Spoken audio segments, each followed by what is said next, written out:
Sveiki, čia laida Noriu dirbti. Mes griauname įvairiausius mitus apie profesijas. Na, o šiandieną pabandykime sugriauti mitą, jog visi darbdaviai yra labai negeri. Jie rūpinasi tik įmonės pelnais, o apie darbuotoją nė velnio nepagalvoja. Pradėkime nuo įmonės, kuri veikia Norvegijoje. Ar prisimenate tuos laikus, kai buvo labai didelis bumas, kai visi iš Lietuvos norėjo išvažiuoti dirbti Skandinavijos šalise? Kas pasikeitė, kaip dabar viskas vyksta ir kokiosgi sąlygos? 1990-aisiais po Lietuvos nepriklausomybės daugelis lietuvių pradėjo ieškoti geresnio uždarbio užsienyje. Atlyginimai namuose buvo žemi, o darbo galimybių trūko. Žmonės siekė ne tik pragyvenimo, bet ir stabilumo bei profesinio augimo. Tad masinė emigracija į Skandinaviją prasidėjo 1990-aisiais. Po Lietuvos įstojimo į Europos Sąjungą 2004-aisiais duris į Skandinaviją ir kitas Europos šalis atsidarė. Lietuviai išvyko dirbti ne tik statybose ar fabrikuose, bet ir kaip IT specialistai, inžinieriai, mokytojai. O dešimtis tūkstančių atrado naujas karjeros galimybės Švedijoje, Norvegijoje, Jungtinėse karalystėse, Airijoje ar Vokietijoje. Ir šiandien žmonės vyksta į užsienį. Ne todėl, kad Lietuvoje būtų blogai. Tiesiog jie ieško to, ko patys nori. Naujų patirčių, galimybių profesiniam augimui ir gyvenimo stiliaus, kokio trokšta. Tad pažiūrėkime, ką darbdaviai šiandien siūlo užsienyje – atlyginimai ir darbo sąlygos. Pristatome mito herojų. Esu Darius Dimša, UAB Norveglit įmonės vadovas. 2003-aisiais, būdamas 22 metų, Darius pats išvyko dirbti į Norvegiją. Tuo metu jis studijavo ir norėjo užsidirbti savo pirmus pinigus. Darius dirbo ūkininko fermoje, o vėliau sužinojo, kad tai buvo nepaprastas ūkininkas, o didelio mėsos pramonės koncerno vadovas. Po kurio tai laiko pamatė, kad gerai dirbau, pats fabriko vadovas pasiūlė atidaryti UAB Norveglit.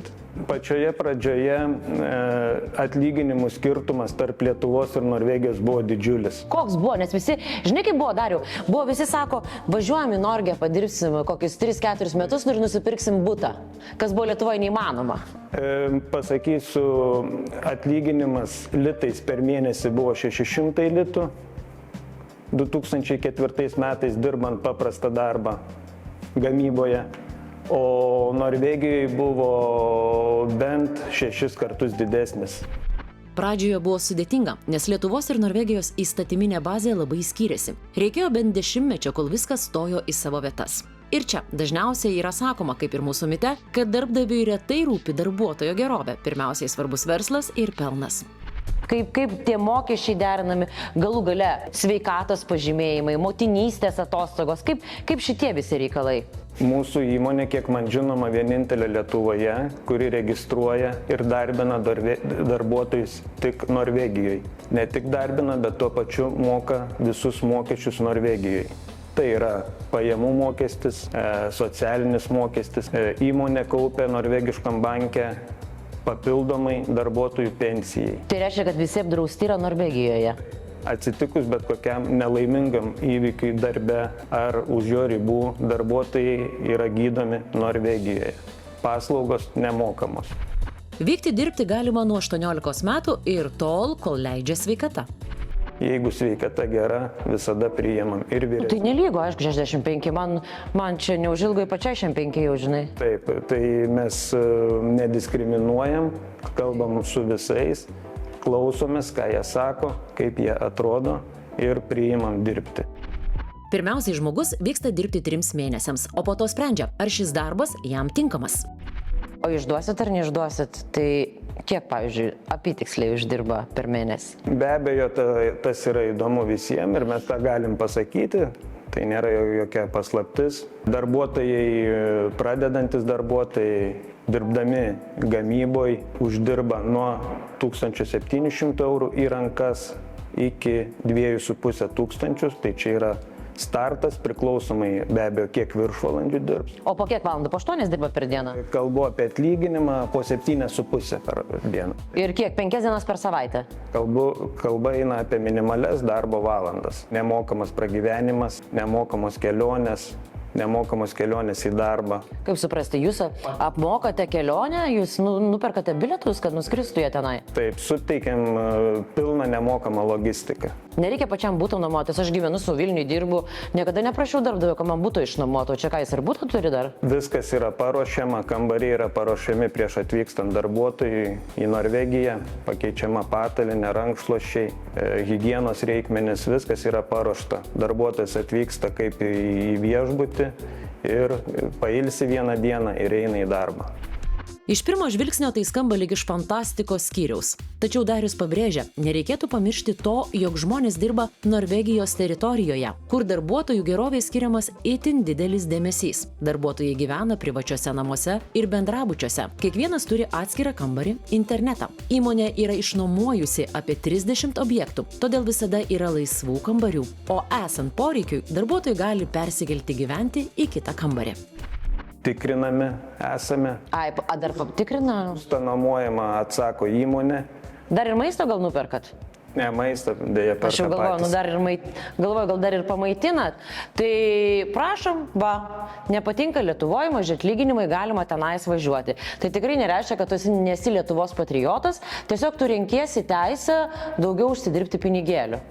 Dirbantis darbuotojai per Norveglit dirba Norvegiją, o kuria gerbuvį Lietuvoje.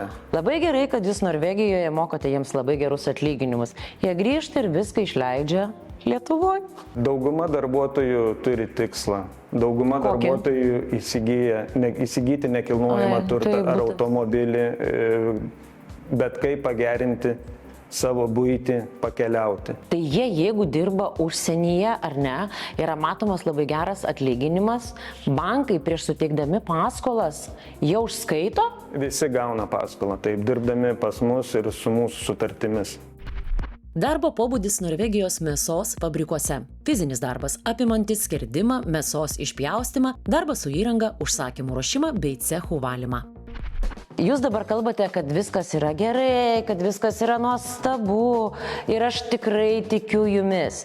Bet ir tikrai tikiu, kad atsiranda tokių žmonių, kurie bamba ir yra nepatenkinti sąlygomis. Pabamba, kad per mažas atlyginimas. Taip. Tuomet be abejo mes iš karto reaguojam, kalbame su darbuotoju, tikrinam jo lankomumą, tikriname, ar nėra sisteminių klaidų. Jeigu yra klaida, visada ištaisome ir laiku atsiskaitome. Jeigu kyla klaidų, pabandykite tik nesutvarkyti pagal Norvegijos įstatymus. Tačiau Darius prisimena, buvę ir juokingų situacijų. Ateina pas mane darbuotojas ir klausia, kodėl aš negavau atlyginimą.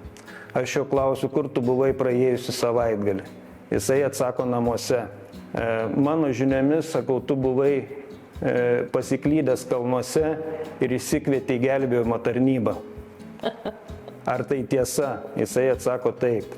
Gelbėjimo tarnyba iškvietė malūnsparnį ir juos pargabeno namo, kad darbuotojai buvo lengvai įgėrę ir negalėjo rasti kelio atgal, parskraidinti su malūnsparniu, bet tai jam kainavo, kadangi įvykis buvo įvertintas kaip nekritinis.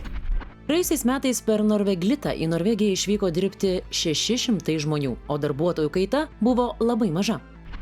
Be abejo, yra visokių nuomonių ir komentarų, bet pasakysiu taip, kad visada geriau dirbti yra pelningoje įmonėje, negu įmonėje, kuri neturi pelno. Kodėl? Tik pelningai dirbanti įmonė gali laiku išmokėti atlyginimą. Gali pakelti geriem darbuotojam ir visiems, kada kyla atlyginimus ir juos išmokėti laiku. A premijas duodat kokias nors? Būna, tai bonusai būna darbuotojai. Tai man patinka. Man svarbu, kad, žinokit, dirbi ir galvoji, padirbsiu šiandien daugiau, ar duos tų pinigėlių daugiau, ar neduos. Yra apmokami visada viršvalandžiai, viršvalandinis darbas yra apmokamas 50%, sekmadieniais, raudonom dienom 100%. Tai bendros tvarkos... 100% tai yra dvigubai, ne? Dvigubai, taip. Tai bendros tvarkos, ką sako Norvegijos darbo kodeksas, mes laikomės ir taip yra mokama. Ne, kitaip jūs neišdirbtumėte tenai, be šansų. Šiai dienai Norvegijai kažką tai pažeidinėjant išdirbti neįmanoma. Ypač svarbus vienas Dariaus sakinys. Visi mes esame žmonės ir darome klaidų, tačiau svarbiausia jas taisyti, įsiklausyti į darbuotoją, tuomet bendras tikslas bus aiškiai pasiektas ir visi gyvens geriau.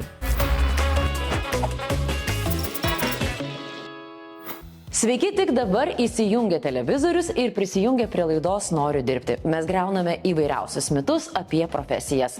Na, o šiandieną mes bandome sugriauti mitą, jog visi darbdaviai yra labai blogi ir rūpinasi tik savimi. Keliaukime į įmonę, kur įmonės įkūrėjas ir savininkas be atostogų dirba jau 30 metų.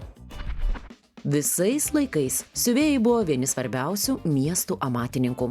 Lietuvoje jie veikė jau 15 amžiuje. Vilniaus siuvėjų cechas buvo įkurtas 1495 metais. Tik cecho nariai turėjo teisę siūti drabužius miestiečiams ir didikams. Tarpukario Lietuvoje siuvimo mašinos buvo vienas pagrindinių siuvėjo darbo įrankių. Populiariausias buvo Singer. Be mašinos siuvėjai naudojo sunkius ketaus lygintuvus, kaitintus medžio anglimis, kuriuos vadindavo prosų. Drabužiai buvo siuvami taip, kad juos būtų galima išardyti ir persiūti, augant vaikams ar pasikeitus savininko kūno formoms. Todėl siūlės ne visada buvo galutinės, o drabužiai dažnai keliaudavo iš vieno žmogaus kitam. Užsakymo eilė buvo ilga, o klientai dažnai ateidavo pasitikrinti darbo eigos. Siuvėjas turėjo ne tik siūti, bet ir bendrauti, paaiškinti, kodėl vienas ar kitas sprendimas būtinas. Siuvėjo filosofija apie gyvenimą labai paprasta. Jei gyvenimas per ankštas, visada galima paleisti siūlę. Kur kiti mato problemą, siuvėjas mato, čia užlenksim, o čia patrumpinsim. Pristatome pirmąjį šio mito herojų. Mano vardas Vladimiras Ivlėjevas, aš esu direktorius firmos Tuma, siuvimo įmonė, kuri egzistuoja 33 metų. Vladimirui 78. Jis jau seniai galėtų ramiai išeiti į užtarnautą poilsį ir nebesukti galvos dėl savo įmonės reikalų. Tačiau apie tai jis net negalvoja. Kas geriau už jį gali pažinoti šios įmonės žmonės, darbuotojus, kurių daugelis čia dirba ne vieną dešimtmetį. Jiems svarbiausia žmonės. Ir pirmieji jo žodžiai mums atvykus buvo ne apie skaičius ar pasiekimus. Jis pasakė paprastai: pirmiausia, nueikite pas mūsų žmonės ir paklauskite, ar jiems čia gera dirbti. Tada kalbėsiu aš. Kolektyvas geras, direktoras geras, visi žmoniškai, visi, aš negaliu pasakyti taip blogai, viskas gerai. Kiek metų dirbat? 28. 28 metus vienoj vietoj? Taip, o 98. Ir niekart negalvojat pakeisti įmonės? Kažkaip tai nežinau, vaikai, viskas buvo geros sąlygos, dekretinės, nedarbingumas, visada viskas mokama. Tai kam ir keisti? Taip. Aš pati dirbu jau 25 metų, šiemet man buvo, tai pas mus jau čia kažkas jau rodo, kad pas mus labai draugiškas kolektyvas, labai puikiai vadovybė, labai visi... O gal privertė sakyti kas nors, kad direktorius geras? Ne, jau tikrai, jums reikėjo dalyvauti, mes tikrai ir šventės pas mus, ir viską, ir tikrai niekas mane neprivertė. O direktorius čia kiekvieną dieną vaikšto, nebijot jūs direktorius, kai čia stovi už nugarą žiūri, kaip dirbat? Kas?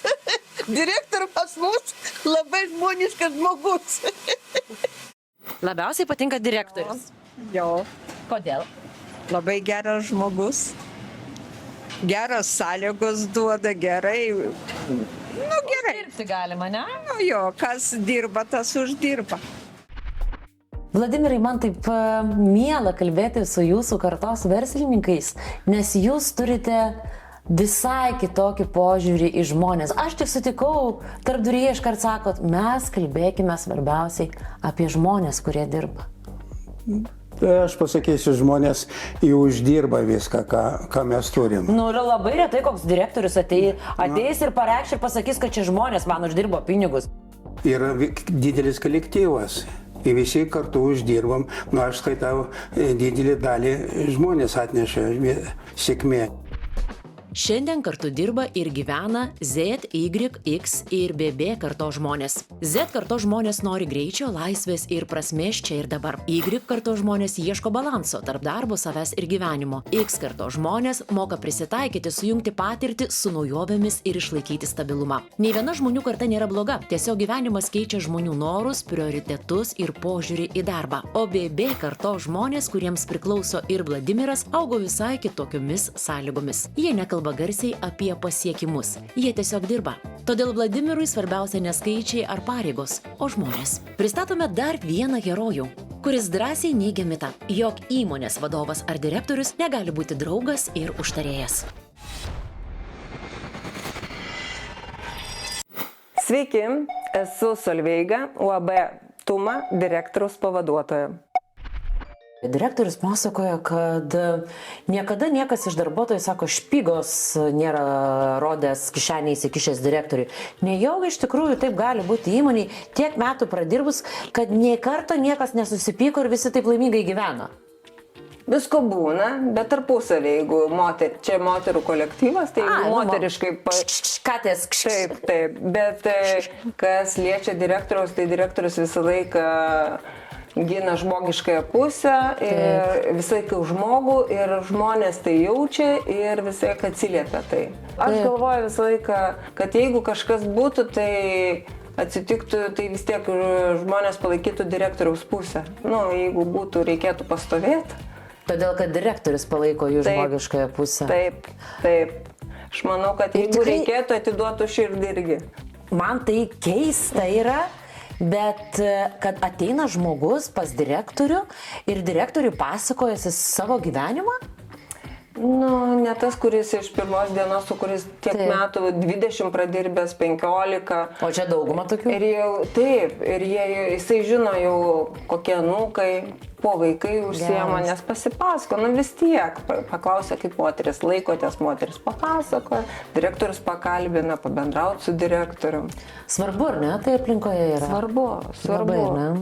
Jeigu direktorius pažįsta į veidą ir vardą pažįsta darbuotoją, tai man atrodo svarbu.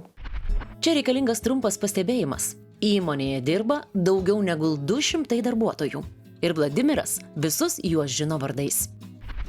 Jeigu kokią nedaug dievę bėdą, mes nepaliksim, niekada nepalikinėjom, padedam tą žmogų. Jūs norit pasakyti, kad jeigu jūsų kolektyve iškyla kažkokia tai asmeninė bėda, galima ateiti pas direktorių ir prašyti pagalbos? Ne, būtinai, tai čia privalom mes daryti tą. Čia mes privalom mes daryti. Jūsų įmonė iš kažkokios fantastikos skyriaus, žinokit. Aš pats skaitau, kad čia fantastika. Fantastika, kad mes 33 metų dirbam ir nei vienos skundos nėra, nebuvo per 33 metų niekokio ginčio nebuvo. Fantastika. O jūs bent jau per tos 33 metus pats nors kartą pailsėjote? Ne, nebuvau. Ne vieną dieną atostogose aš nebuvau. Uždaroji akcinė bendrovė Tuma yra Vilniuje, Lietuvoje veikianti siuvimo įmonė, įkurta 1992 metais. Ši bendrovė projektuoja, konstruoja ir siuva įvairius tekstilės gaminius tiek Lietuvos, tiek užsienio kariuomenės, policijos ar kitoms organizacijoms. Be specializuotos uniformos ir aprangos gamybos. Įmonė taip pat siuva drabužius pagal užsienio dizainerių modelius. Vienas brandas buvo užsakymas, žymus, prabangus, kailinės dirbtinio kailio liemenėlės. Kas? Dirbtinio kailio liemenukai. Aš galvoju, ar liemenės, ar liemenukai? Liemenukai, liemenėlės. O, geras, man čia jau labai įdomu. Negaliu rodyti, bet labai buvo tokios salotinės, ryškios spalvos. Mes siuvom ir sakom, kas dėvės. Wow, taip. Buvo kataloguose, reklamose, to žymaus brendo visur, ant juodaodžių manikenių labai gražiai atrodė. Bet jūs negalite sakyti, kad ten įsivat, ar galit? Ne, nieko nesakom, nieko nesimato, bet mes žinom, kad tai gamina. Kokios, pavyzdžiui, turėtų turėti savybės ir ką turėtų mokėti žmogus, jeigu norėtų dirbti jūsų kolektyve? Nes aš suprantu, kad kažkokių tai laisvų vietų dar lyg ir atsirastų. Atsirastų. Tikrai. Kaip aš sakau, geram specialistui ir su dideliu noru, darbštumu visą laiką vietą mūsų įmoniai atsiras. Ką reikia mokėti? Suprantu, adatos siūlą įverti reikia mokėti būtinai. Yra meistrai technologai, kurie išmokytų, didelis noras, darbštumas, Taip. labai svarbu, netingėti ir viskas bus. Žiūrint, ar ne, į jūsų tą supratimą, tą emociją, tą empatiją savo kolektyvui, bet ką jūs matote, kaip vyksta verslai aplinkui? Bet, pavyzdžiui, jaunam verslininkui, ką jūs norėtumėt pasakyti? Jaunam verslininkui aš noriu pasakyti, daug metų aš pradirbau, mano darbo stažas 60 metų. Taip. Ir noriu pasakyti, gerbkite žmonės. Tu nori uždirbti, aš suprantu, į žmonėms duokit žmonėms.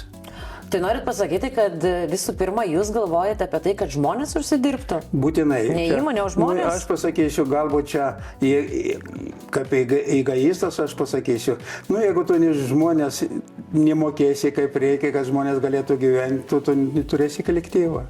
Paprastai. Tai kas jums svarbiau, kad jūsų įmonė uždirbtų ir kad jūsų kolektyvas gerai jaustųsi? Kada gerai jaučiasi kolektyvas, tada Gerai uždirba? tada kolektyvas dirba gerai. Šios bendrovės pavyzdys rodo, kai darbdavys į žmogų žiūri žmogiškai, su pasitikėjimu ir pagarba, visa kita dažniausiai ateina savaime. Atsakomybė, profesionalumas ir abipusė nauda tampa natūralia kasdienybės dalimi. Dėkojame savo draugams. CV Online – tai ne tik darbo skelbimų portalas, bet ir stiprus personalo paieškos, atrankos ir įvertinimo paslaugų teikėjas, kuris stengiasi būti geriausiu partneriu darbdaviams, ieškantiems darbo ir darbuotojams.